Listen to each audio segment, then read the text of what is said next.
Back on Adapt and Respond with me, RJ Young. If you are new to the channel, thank you for joining us here. If you're listening on audio podcast, thanks for doing that as well. If you're watching on video, subscribe. Like the video. Answer the question below. Do you think Texas is doing the most with its recruiting right now? And if you're listening on the audio podcast, there's a way for you to comment on Spotify, and I read them, I reply to them. Leave us a 5-star review if you're there. So Texas is interesting to me because Texas is operating once again like I expect Texas to operate. That it has a top 5 recruiting class is not really news, because we expect and have come to expect Texas will recruit in the top 5. All it has to do is recruit the state of Texas. And when it goes out, it usually gets the number 1 player, number 2 player in the state. And we're not talking about Massachusetts here. We're talking about Florida, Georgia, California. It's not about recruiting. It's about evaluation at the University of Texas. And now going into a 2025, which feels like their best opportunity to win a national championship since 2005, the best opportunity to play in a national championship game since 2009, I'm curious what the future is looking like for them. Because, yeah, they're going to have Arch Manning at quarterback. They're going to play Ohio State week 1. But if you look around the summer, they'd had one hell of a great summer. Their quarterback recruit, Dia Bell, son of Rajah Bell, NBA guard, and I love watching Rajah play with the Phoenix Suns, won the Elite 11 MVP. No Texas quarterback recruit has won Elite 11 MVP, to which people are going, well, Arch didn't compete. That means he didn't win. That's how that works. You don't compete, you don't win. Nothing risk, nothing gain. And if you're too, busy or afraid to go compete at Elite 11, that's, somebody else is going to get the moniker of being first to do it. And Dia Bell did. Also, is outstanding as a junior, over 2,500 yards and 70% of his passes completed. And with Steve Sarkisian growing you up, I think you got a shot to be a really great quarterback.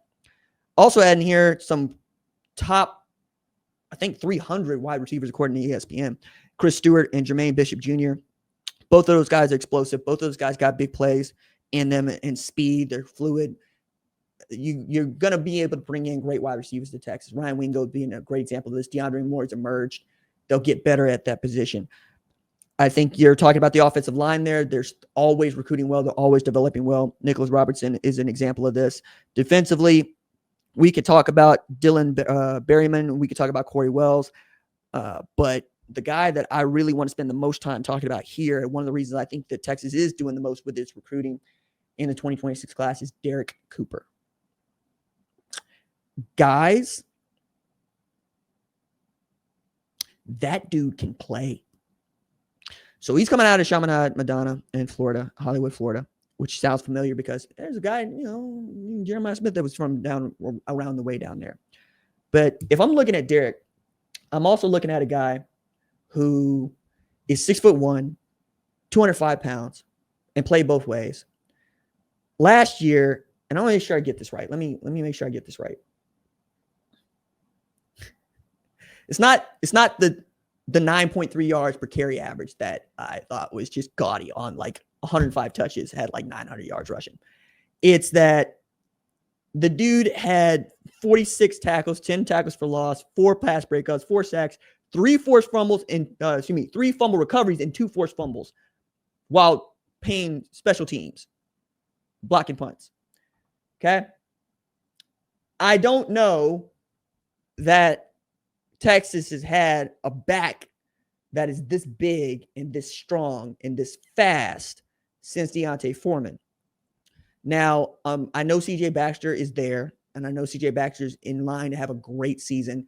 Bijan Robinson Bijan could just see things. His vision was next level. Jonathan Brooks, great tailback. But I look at Derrek Cooper, and I see Eric Dickerson.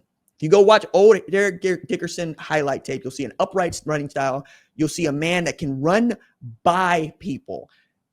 And, okay, so like the first few highlight plays you might see of Derrek Cooper on Huddle are him running through the line of scrimmage and breaking tackles. Always a great way to start. But what gets me is things like throwing a little swing pass to him and watching him just blow by linebackers that I swear to you could reach out and touch him. He's just running by them. They can't put their hands on him. That is the kind of speed and size and power that you should be recruiting at the University of Texas to play tailback for you. I look at him and I go, oh, what if Derrick Henry was smaller? That sort of stuff. It's Derrick Henry's not just big, he's fast. It's one thing for you to be faster than the person next to you, run by them to the end zone. It's another thing for them to not be able to put their hands on you as you go by because you're moving so quickly. That's what they got in Derek Cooper. Again, number one tailback in 2025 or 2026, according to some. But I keep looking at the versatility, and I keep looking at the hands, and I look at the speed and his want to hurt people, like when he's running with the football. And I say Eric Dickerson, but, he's not as violent a runner as Adrian Peterson, but he's just as mean. Adrian was so violent that, at Palestine, dudes got out of the way. It's like, nah, it's a business decision. I want to play the next down. I can't play the next down if I try to tackle that. I don't think that Derek Cooper is there, but he's damn close. He's running with a fury that you can see other people are awed by or afraid of. Either way, you want that at the University of Texas. Especially as Steve Sarkisian is so enthusiastic and so fond of saying, I have 1,000-yard backs. That's what I do. We misdirect. We run RPO. We beat cover 2 like it stole something. But what I do is produce 1,000-yard backs. And that's a guy that is a renowned quarterbacks coach, a renowned coordinator. But you go back to Najee Harris, you look at Jonathan Brooks, you look at Bijan Robinson, you look at Travion Wisner, who was third on the depth chart, still producing a 1,000-yard back last year. And now you get CJ Baxter back. You're getting Christian Clark back. Jared Gibson, we think, is going to be good.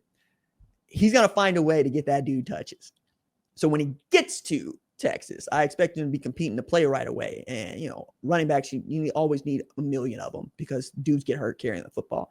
But this dude looks like he can hurt other people carrying the football. I said Eric Dickerson. I mentioned Adrian Peterson. I'll throw one more OU tailback on the just to get under the skin of Texas people. DeMarco Murray. DeMarco Murray.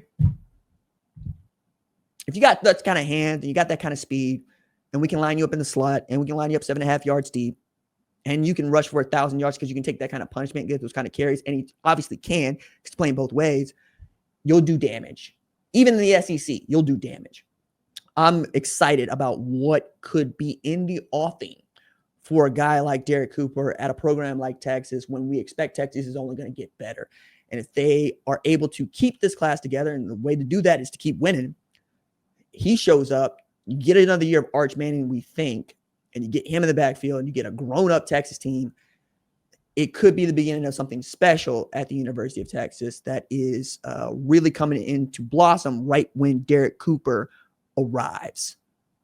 Not too shabby. All right, that's going to do it for this episode of Adapt and Respond. If you like the longer show, let me know that in the comments. Hit the subscribe button if you haven't already. Like the video, and we will see y'all next time. Deuces.